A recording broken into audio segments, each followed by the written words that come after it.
Hi, how are you? It's great to have you along again and lovely to spend some time with you again. This week is a catch up on, if you remember last year I had made some yogurt. I'll put in a link to the videos to do with that. I made a plant-based yogurt. This year I have tried to make plant-based yogurt from store cupboard items, and I especially had a go at making chickpea yogurt. It worked very well actually. The first go, one recipe worked, but it wasn't as good. I didn't quite like it much, and the other came out much better. So all this time we've been buying our vegan yogurt, tasty ones, whether that be a named brand or supermarket owned brand of delicious Greek-styled vegan yogurt. And it's not actually been live. It's not been doing our gut any good whatsoever. It's got protein, it's got flavor, it's a good dessert, but it's not a live food. It's not that brilliant. So why not step it up a bit? Yes, it's a little bit more time, a little bit more effort, but I think it's really worth it and I appreciate it more. So before I finish this yogurt, I am going to make another batch and I'll tell you how I get on with that one. Okay, so I know there's a lot going on right here. Ignore the dishes I haven't put away yet. You know how sometimes you do crazy stuff. No idea if it's going to work, not even a thought whether it's going to work or not. There's my oven glove, right? Inside the oven glove, got some cheesecloth. Inside further,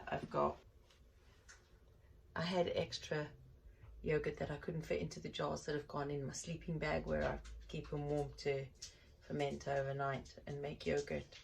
And it has made yogurt. It has made yogurt. It's a good yogurt. That's funny how that works. That's so hilarious. I didn't expect it to, because I mean, it's not that warm, is it? I mean, it's an oven glove, but it's insulated, so why not? That was the leftovers I had that didn't fit in the jars. There you go. Even a small amount of yogurt could be made in an oven glove. That's so funny. But this is a good yogurt. I'm well impressed. That can go in a smoothie. Crazy. This is what I did earlier. How do you turn chickpeas into a delicious yogurt? There are two methods, and one is not so tasty. The other one is much better. And this one is my favorite one. Let's get into that. I haven't been in here with you for a while.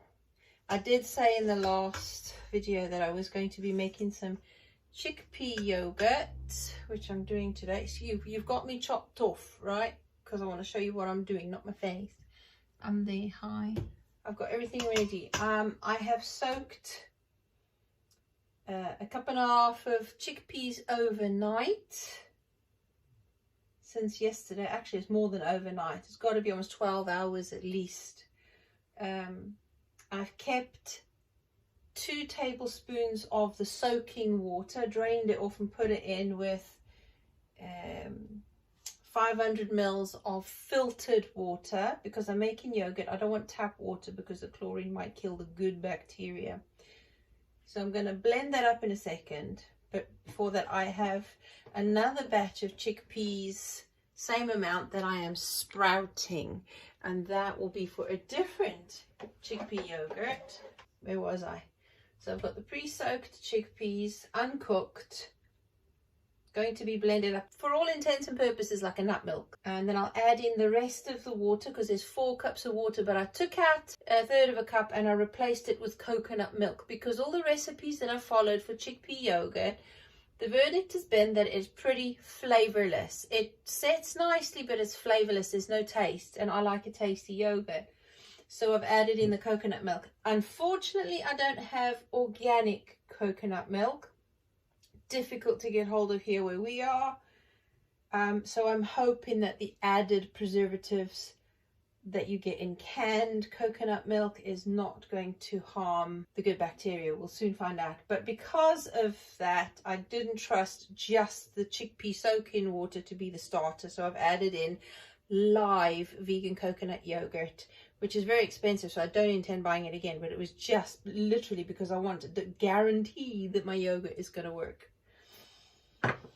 Oh, well there you go. And I want flavour, so that's why there's some coconut. Hubby's not that fan of coconut milk as such. He loves fresh coconut meat, but he does not like the canned milk. But we're having it that way because I'm sure that he would prefer the yogurt to have that than just plain chickpea flavour. Apparently it doesn't have a chickpea flavour, but I don't know. I'm not going to try it. I'm going to experiment elsewise. I've got my jar and flask ready in case there's too much for the jar. I'll put what I've used in the description box, and I'm just going to carry on and let you see what I'm doing. Now I've blended it all up on an ultra blend. I've blended it extremely smooth.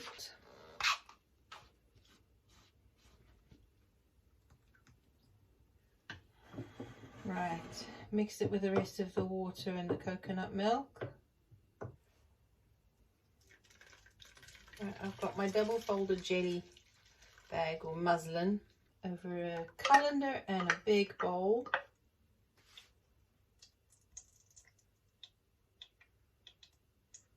You can hear it dripping.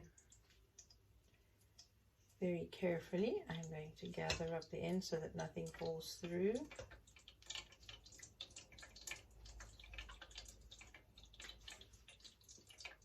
Chickpea milk. Of course you can't drink this raw because it's raw chickpeas. It's got to be cooked. It's like soybeans. You need to cook them before you can eat them, and the same goes for the milk. That's why when you buy soy milk, it's not raw, it is cooked. That's why when you buy tofu, it is cooked, it is not raw. You can eat it cold. I will continue to squeeze it until I get all of that milk out. Back with you in a sec. Oh, on glass or wood or clay crockery. If I had a nut bag, it probably would have gone quicker. I have used oats before for making oat milk, and that's nice and thick, and I think the starches in there, if you cook them to heat them, would good thing my hands are clean and there's still milk in there, and I'm not going to stop squeezing it until I get it all out. I think because I love extra thick yogurt, Greek styled, even if it's plant-based, and the bought ones, the shop bought Greek styled yogurts have got so many other ingredients in, and I didn't want to do that. And it's not even live. Desiccated coconut, I could have made my own, couldn't I? But then again, if you buy desiccated coconut, it's got preservatives in there.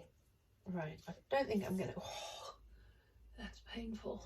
And this pulp I will stick in stews or a bread. Oh, I think that's as much as I'm going to get out of there. And that pulp is going to go in the freezer in smaller blocks. Yeah, I'll make smaller blocks and put them in the freezer. So that won't be wasted. It's good stuff.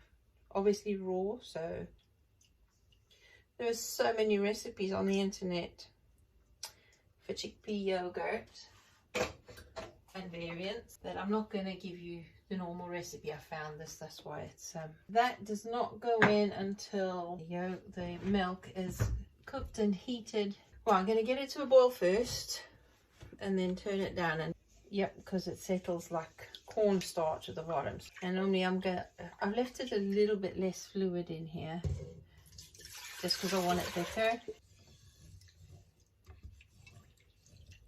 Is going to be constantly stirring until it heats through and starts to thicken like custard. And when that happens, I take it off to cool off, and then I add in the starter.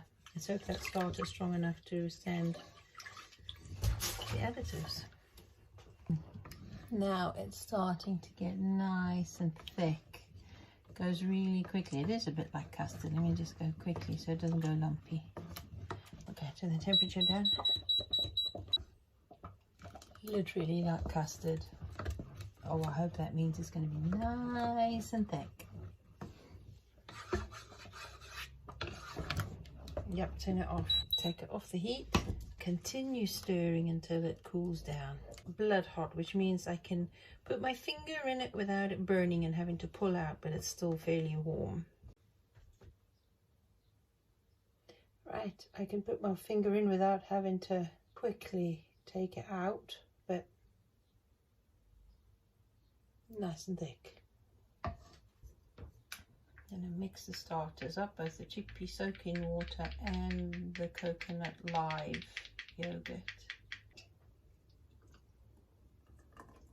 Funnel, the jam funnel.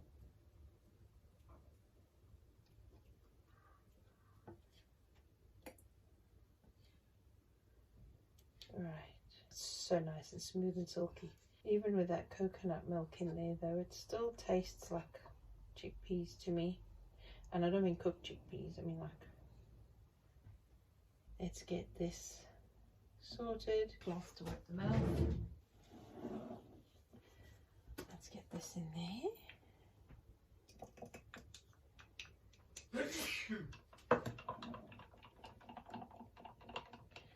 Let's go and put that in the hay box, and I'm not going to screw the lid on too tight because I need some air to escape.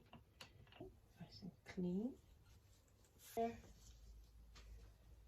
And put it in the hay box. And there it is. Oh, look at that, nice and thick. And that's just 7 hours. It tastes okay. It's not too bad. Yeah, I'd eat that, but I'd have to put other stuff with it. I'd say not bad for store cupboard yogurt. So I thought I had better share with you my chickpea yogurt success, because I tried 2 different methods, and the first one is the one with just using the raw chickpeas soaked over a 24-hour period, drained, turned into a milk, and then cooked, and then fermented. I used some of the chickpea water and the chickpea soaking water and a little bit of new coconut yogurt, vegan coconut yogurt that contained the yogurt bacteria. So it was a live yogurt that I used as a starter together with the chickpea water. It came out okay. The next one I tried was actually sprouting the chickpeas. So I soaked them for some of those first batch of chickpeas I soaked. I kept some of them aside, a cupful, and I sprouted them. So I strained them off and I rinsed them and drained them 2 times a day, sometimes 3, for 2 to 3 days. On the 3rd day I rinsed them, and then I put in fresh filtered water and I let it sit on the counter for another 24 hours to start fermenting. As soon as the bubbles came up, then I knew it was ready. And I used that process. I learned that one from another channel called Gourmet Vegetarian Kitchen. I'll put a link to that in the description box. It worked way better. It's really difficult to find a vegan live yogurt in the supermarket because they're very expensive if you can find one. And the one I did find, I'm not promoting them because I'm not sponsored by them, but it is Coconut Collab. I used some of that yogurt because it actually had the yogurt bacteria in it, the live cultures, so it's more beneficial. And this one that I used from the sprouted chickpeas, I used exactly the same method. The only difference was sprouting them. And I did use some of that sprouting water, sprouting water. I did use some of the water from the fermented chickpeas after they'd sprouted, and I set them in filtered water for the next 24 hours. That water I kept because it was live, it was bubbling. So I kept some of that, but I did add more coconut milk to the chickpea milk because I wasn't happy with the flavor of the plain chickpea one, which was more like gram flour. It didn't taste so nice. It was okay, it was a yogurt, but I wasn't quite happy with it. It was too strong a flavor. So adding in the coconut milk, then with the fermented chickpea milk, it came out absolutely delicious. This is zingy, it's got a nice sharpness, and you can feel it tingle. It's so tasty. It's not as strong flavor as the first batch, so it's not as strongly chickpea. There is a slight coconut flavor because I added the coconut milk. I just replaced some of the water for making the chickpea milk with coconut milk. So there was half the water, and replaced that with coconut milk to make the chickpea milk before I cooked it. And that only took a few minutes, and it made a nice thick custard. So it's obviously a lovely, thick, protein-rich yogurt that is absolutely delicious and live, good for the gut and good for making another batch of yogurt. Next time though, I'm not making chickpea yogurt. The next one will be oats. But this is my starter because the coconut yogurt, the live coconut yogurt, is around £2.50 for one tub of yogurt. I have a grandchild that cannot have coconut, so if I want her to be able to try the yogurt, I need to create a starter that doesn't contain coconut and a yogurt that doesn't have coconut milk. So I'm going to have a go with oats, and I might just make it a bit more milky with some almonds. I'll have a go. I'll see what I can do because I've got almonds in the store cupboard and I'm using what I've got in the store cupboard. You can still have a good gut-friendly live yogurt from things you have in the store cupboard. And once you've made a batch, as long as you keep making a batch, you'll keep your own starter alive. Zingy. Nice job. Actually very good for both sweet and savory. Not too sweet. So all this time, that was the homemade store cupboard yogurt. I am really pleased with, and I will be making again. I have tried this week make another one with just almonds, cashew nuts and oats, because hubby really doesn't like the chickpea one much because of the flavor. It's quite a strong flavor, but I have to admit this one did not work out that well. It didn't come out very thick. Yeah, I don't like the flavor of it very much, and it's slightly more slimy because of the oats, I think. But I will make more chickpea again. I think I'm going to find a way of improving the flavor of the chickpea one, but that's a nice thick one. I prefer that one, so I will use that in future. I hope you have a chance to have a go at making your own plant-based yogurt from store cupboard. Do let me know if you ever made your own yogurt. Which is your favorite recipe, and would you do it again? Is it just something you would do in an emergency if you've got no money to buy yogurt? Do you even like yogurt? Or would you be happy to make yogurt out of store cupboard items? I'll leave you with that, and I'll speak to you again next time, probably next week or the week after. No, it will be next week, I think, to do with the garden update. Quite a bit going on there. So I'll speak to you then, folks. Take care. Bye-bye.